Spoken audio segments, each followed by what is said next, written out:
Alright guys, so here is my next project, this mid-century modern piece. I absolutely love this dresser. It's definitely a project piece, but I can't wait to start getting into it. So first what I'm going to do is take the hardware off, and then I'm going to clean it really good, and then we're going to have to do some sanding and some wood fill here on these areas here and here. I'm gonna try to use these original cut pulls. These are so cool. So I'm gonna take them off and I'm going to put them in some water and vinegar, plop those on the stove and get those all cleaned off. I'm going to leave the legs natural, but looks like they need some love and mending. I'm gonna sand those down. So the top is Formica. It only has one big kind of gouge here, but I plan on painting the top, so I'll just put some wood filler in that. Other than that, I feel like the sides look pretty decent. There's a little tiny piece here that needs glued back down, so I'm gonna do that, but maybe a little bit of wood filler, just a tiny bit, some sanding on the sides there, and this side looks really good. So I lied, there is a little spot here that needs some wood filler down here. Get that glued back down again. So yeah, so I'm super excited. This is going to be absolutely beautiful. I am going to try to salvage the veneer here and just lightly sand this. I'm hoping to keep this natural. If I absolutely can't get it to look right, then I have no choice but to paint it as well. So, but anyway guys, let's get started.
Okay, so while I am waiting for all of my wood filler to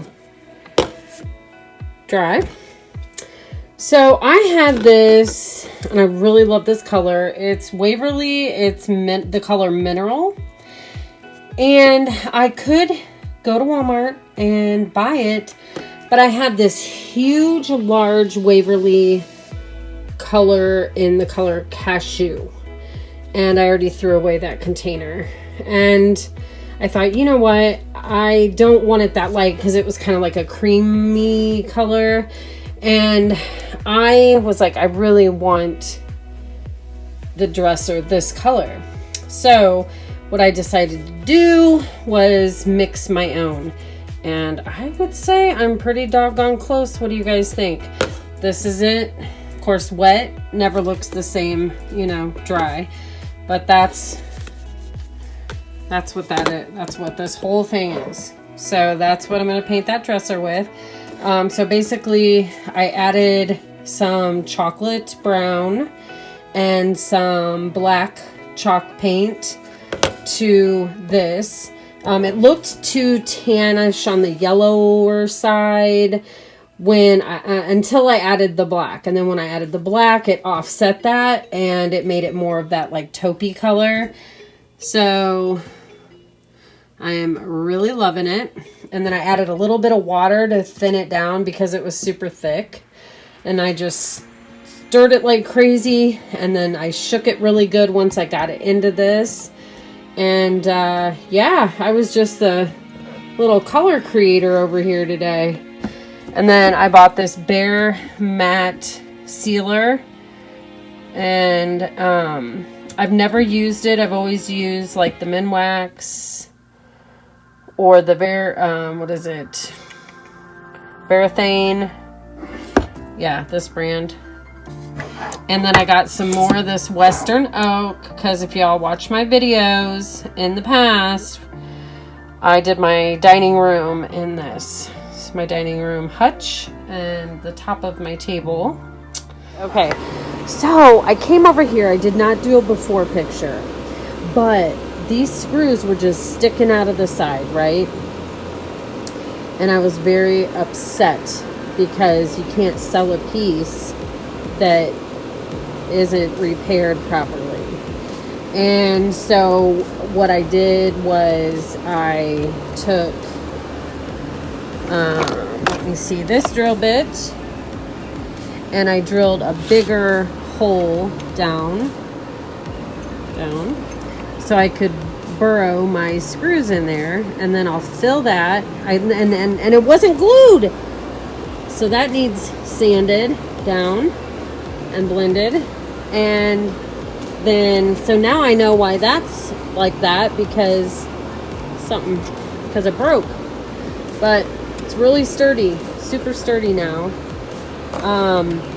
So I'll fill that with wood filler, and I still plan on keeping this natural. I'm gonna work my magic to blend. It's stainable wood filler, but you know, they say that. But anybody who refinishes furniture and uses stainable wood filler, and then this here, I glued back down the laminate, and I pray that it looks okay. I don't know. I probably should have just chunked it all off and put wood filler there. So I might regret that, but I might have to peel it back. We'll just see how it looks. I'll sand it, and because I think it might be warpy in there. I don't know. It's definitely, I did that off film, obviously, and but I wanted to show you guys this. So I sanded it down, and I want to sand it a little more, and then I'll put wood filler in there.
Ooh.